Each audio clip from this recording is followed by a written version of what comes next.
The Midwest has long been a hotbed for volleyball, but traditionally, it's been girls' volleyball. Now, in Illinois, boys' volleyball is on the rise. In 2019, 23% more boys played high school volleyball in Illinois than in 2005. At first, some of my friends that were girls were playing it, like just in middle school, and I just I played tennis before, so same, like similar ideas, somewhat, like with emotions.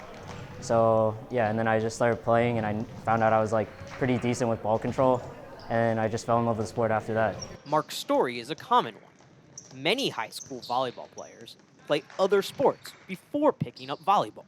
A variety of sports translate well to volleyball, which is one of the great things about it, according to several high school coaches I spoke with. And boys volleyball is not something you can ever start late.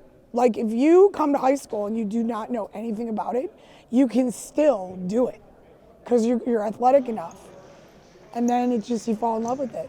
You know, the movements in volleyball connect with lateral movements in basketball. For whatever reason, there's always a really nice connection between the soccer players and the volleyball players. Like I don't know if it's the way their training works, but they tend to pick the sport up pretty fast. Glenbard West is a public high school in Chicago's western suburbs. The growth of its boys volleyball program exemplifies the growth of the sport throughout the state. In 2002, I found 10 kids and just started teaching anything I could. And then I found 15. And then I found 20. We were able to make 2 teams. I found kids that had nothing to do. I found kids that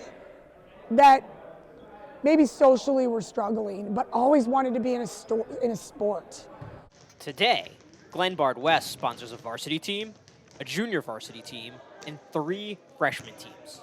The Hilltoppers have become a state power, winning 3 consecutive state championships between 2015 and 2017. It's been baby steps.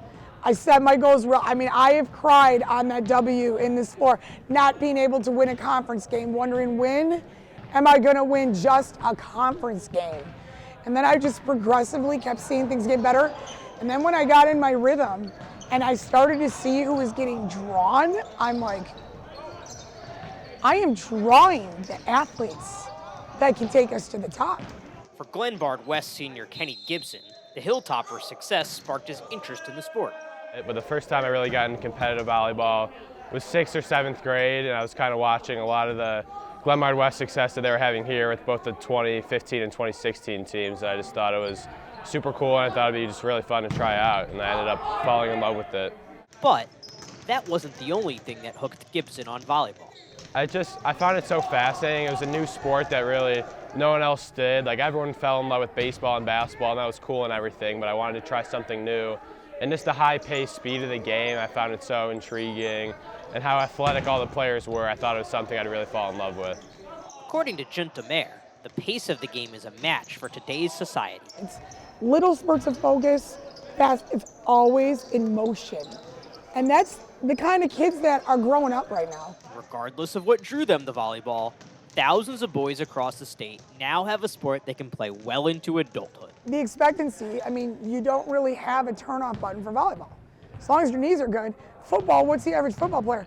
They leave high school, they're done. Where are they playing? Yeah, there's grass leagues and sand leagues, indoor leagues for like men that are continuing to spurt up. So I hope throughout my life I can continue to be around a volleyball. I think it's something I truly love to enjoy.